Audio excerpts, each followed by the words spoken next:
Assalamualaikum warahmatullahi wabarakatuh. Perkenalkan, nama saya Olidia Zaputri dengan NIM 03031382126100 dari kelas B Palembang.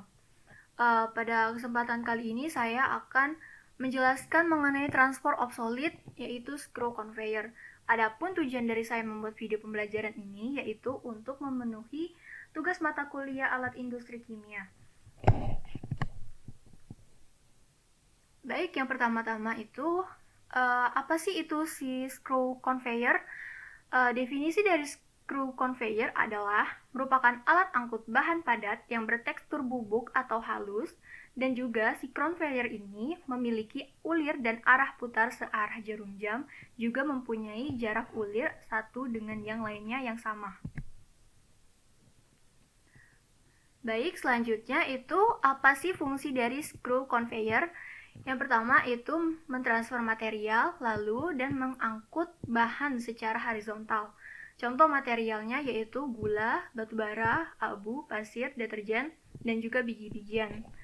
Berikut merupakan ilustrasi salah satu contoh material dari screw conveyor itu. Yang pertama itu gula, pasir, batu bara, kemudian deterjen, kemudian ada di sini biji-bijian. Nah, selanjutnya itu ada subkategori alat. Yang pertama itu sectional flake, yaitu merupakan pisau-pisau kecil atau pendek yang akan disatukan. Yang kedua itu halcoid flake, yaitu merupakan sebuah pita panjang yang berpilin mengelilingi pada porosnya. Yang ketiga itu ada ribbon flake, merupakan alat yang akan digunakan untuk bahan padatan yang lengket.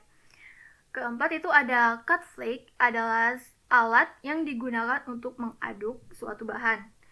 Dan yang terakhir adalah cast iron flake, yang merupakan alat yang akan digunakan untuk bahan yang bersuhu tinggi.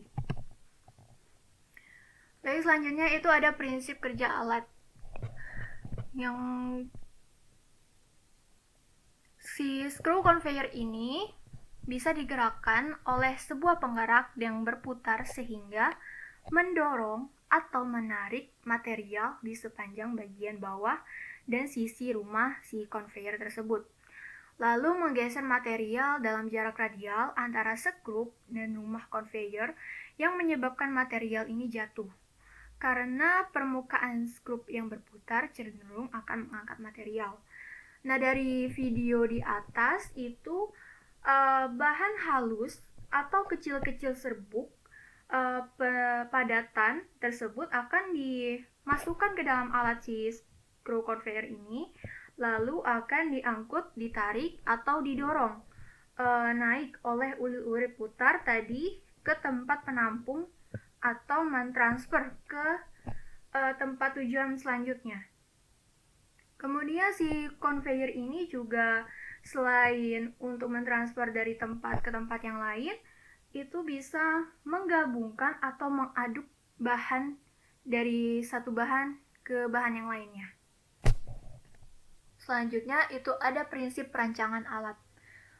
Prinsip perancangan alat itu diantaranya ada proses pelubangan pada casing di setiap bagian ujung casing. Lalu setelah casing dan inlet outlet telah menyatu, barulah langkah selanjutnya menyatukan antara skru dan pipa poros. Kemudian memasang skru yang telah terpasang dengan pipa poros ke dalam casing. Lalu proses selanjutnya memasangkan inlet outlet hole dengan cara menyambungkannya dengan menggunakan baut dan mur. Dan yang terakhir itu dipasangkannya sebuah motovario sebagai otak penggerak rangkaian conveyor tersebut. Lalu selanjutnya itu ada dasar pertimbangan dalam pemilihan alat. Yang pertama itu material yang diangkut bersifat padatan yang sangat kecil, halus, dan bubuk. Yang kedua dapat digunakan secara horizontal, miring, dengan kapasitas yang lebih rendah. Yang ketiga itu pemindahan material padat dalam jarak yang pendek atau bersifat meteran.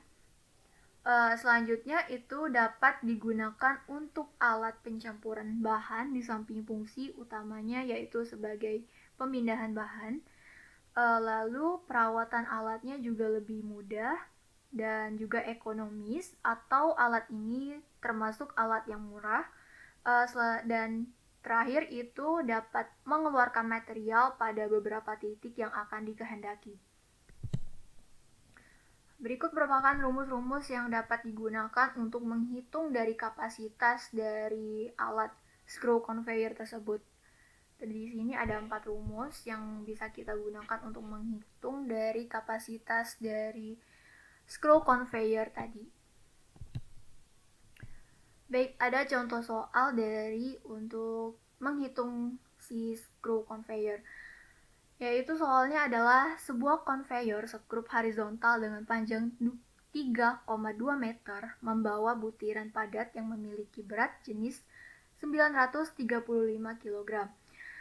Diameter sekrup diantaranya poros dan tinggi pitch masing-masing adalah 0,5 meter, 0,32 meter, dan 0,6 meter.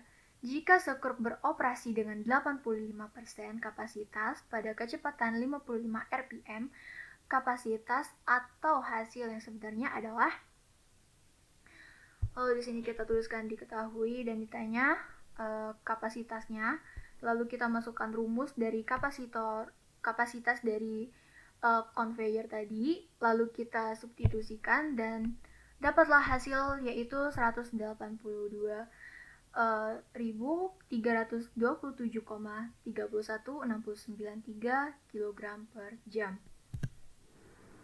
Berikut adalah referensi yang saya dapatkan untuk mengisi presentasi tadi.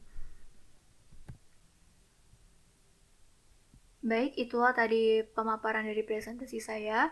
Bila ada salah kata dan salah pengetikan, saya mohon maaf. Kepada Allah saya mohon ampun. Kepada saya juga berterima kasih kepada Ibu Dr. Haja Laili Komaria STMT sebagai selaku dosen pengampu dari mata kuliah Alat Industri Kimia. Saya akhiri, wassalamualaikum warahmatullahi wabarakatuh.